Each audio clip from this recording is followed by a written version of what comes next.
Selamat pagi bagi kita semua. Kita bersyukur untuk hari yang baru yang Tuhan berikan di pagi hari ini. Dan kita akan mendengarkan firman Tuhan siraman rohani di pagi hari ini melalui channel YouTube HKBP Setia Negara. Mari mempersiapkan diri untuk mendengarkan firman Tuhan. Kita berdoa, kami bersyukur ya Tuhan untuk hari yang Tuhan berikan bagi kami di pagi hari ini. Dan kami akan memulai aktivitas kami. Tuhanlah yang memperbekali kami melalui firman-Mu, sehingga kami di dalam menjalani aktivitas kami satu hari ini senantiasa berlandaskan firman-Mu. Terpujilah nama-Mu. Dalam Yesus Kristus. Amin. Siraman rohani di pagi hari ini diambil dari kitab Mazmur 73 ayat 25. Demikian firman Tuhan. Siapa gerangan ada pada aku di sorga selain Engkau? Selain Engkau tidak ada yang kuingini di bumi. Hanya padamu tempat kami berlindung.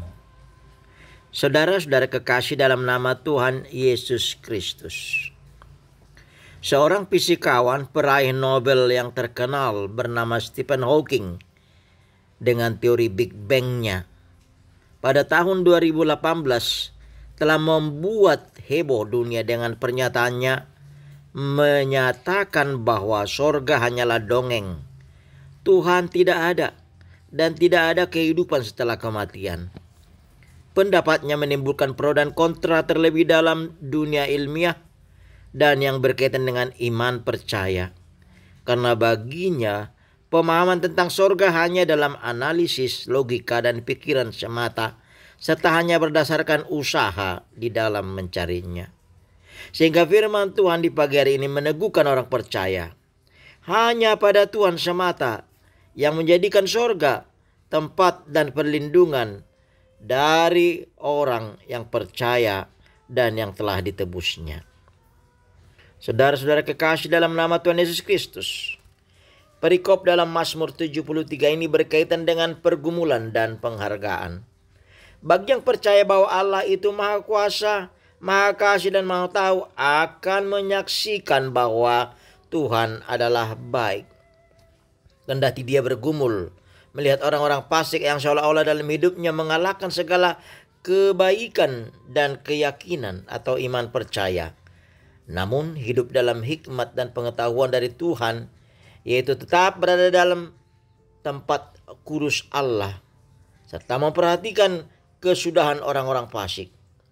Orang-orang percaya tetap bertahan dan teguh karena mereka percaya Tuhan besertanya, Immanuel, memegang tangannya, menuntun dan dengan nasihatnya, serta mengangkat mereka ke dalam kemuliaannya. Allah menjadi gunung batu yang teguh untuk selama-lamanya.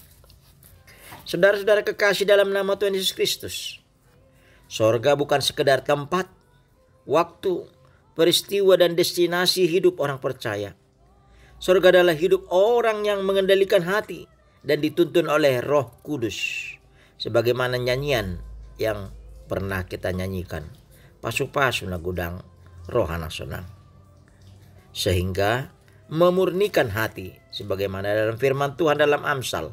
Jagalah hatimu dengan segala kewaspadaan, karena dari sanalah terpancar kehidupan.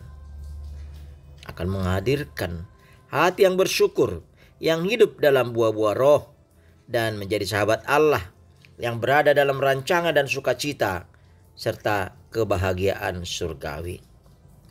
Yang menjadi pertanyaan, adakah surga di tengah penderitaan dan pergumulan atau masalah? Hidup dalam surga Allah adalah bila hati senantiasa dimiliki oleh Allah. Ya, hati yang bersama dengan Tuhan dan dituntun oleh Roh-Nya. Sehingga mengalami sukacita yang dihadirkan dalam hidup orang percaya dan yang disaksikan kepada sesama.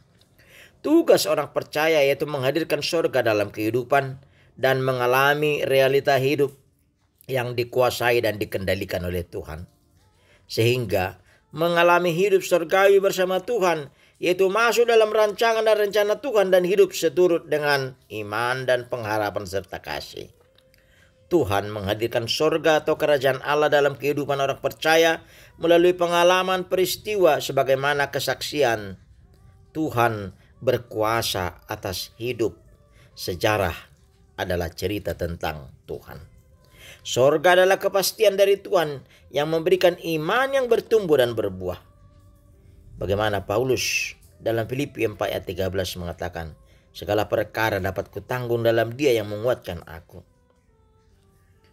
Eporus Emeritus Justin Sihombing dalam suatu renungan pernah mengatakan tentang seorang ayah yang bertanya setelah anaknya dapat memasuki perguruan tinggi.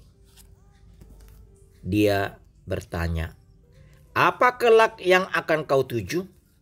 Lalu anaknya menjawab, "Aku akan kuliah sungguh-sungguh, mendapatkan hasil yang terbaik." "Lalu, apa yang kau tuju?" "Aku akan bekerja sehingga aku mempunyai masa depan, punya rumah, punya mobil, dan punya segalanya." "Lalu, tujuan selanjutnya apa?"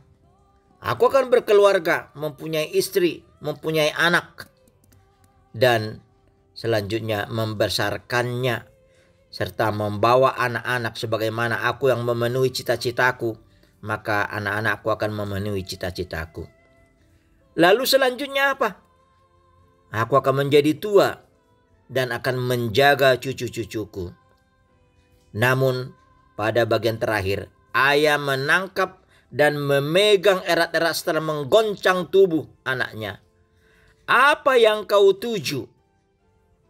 Lalu anaknya terjaga dan tersadar, dan dia terseduh dan menangis karena dia akan melewati kematian. Bapak, Ibu, saudara-saudara kekasih dalam Tuhan Yesus Kristus, bagian yang menjadi ilustrasi ini meneguhkan kita. Apa kelak yang akan kita tuju? Segala sesuatu yang kita dapatkan, kita peroleh di tengah dan di dalam kehidupan ini akan berlalu seiring kita akan berjalan menjalani usia, memasuki lansia. Tetapi firman Tuhan berkata, "Langit dan bumi akan lenyap, tetapi firman-Ku akan tetap." Ya, biarlah kiranya firman Tuhan yang menjadi perlindungan, jawaban, pertolongan, menjadi pedoman dan menuntun kita ke dalam kehidupan. Sebagaimana dalam firman Tuhan di pagi hari ini yang meneguhkan kita. Hanya pada Tuhan tempat kita berlindung. Dialah Tuhan, keselamatan, kehidupan, dan harapan kita. Amin. Kita berdoa. Terima kasih ya Tuhan, kami ucapkan kehadirat-Mu. Firman-Mu telah kami dengarkan di pagi hari ini yang meneguhkan kami bahwa dunia tidak menjadi akhir daripada kehidupan kami. Tetapi biarlah kami akan bersama dengan Tuhan menjalani kehidupan, melewati dunia ini dan memasuki surga yang menjadi tujuan daripada orang-orang percaya. Hanya padamu tempat kami berlindung. Tuhanlah yang menolong kami. Tuhanlah yang memberkati kami. Dan melalui firman-Mu yang menjadi pelita dan tongkat dalam kehidupan kami, kami dapat hidup berjalan bersama dengan Tuhan dan di dalam tuntunan-Mu. Dan untuk satu hari ini juga, tangan kasih-Mu menyertai kami, kepadamu kami berlindung.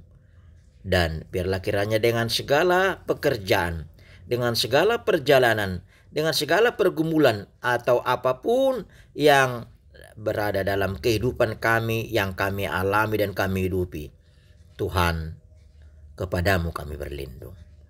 Tuhanlah penolong kami. Ampuni kami akan segala dosa dan kesalahan kami. Dalam Yesus Kristus kami berdoa.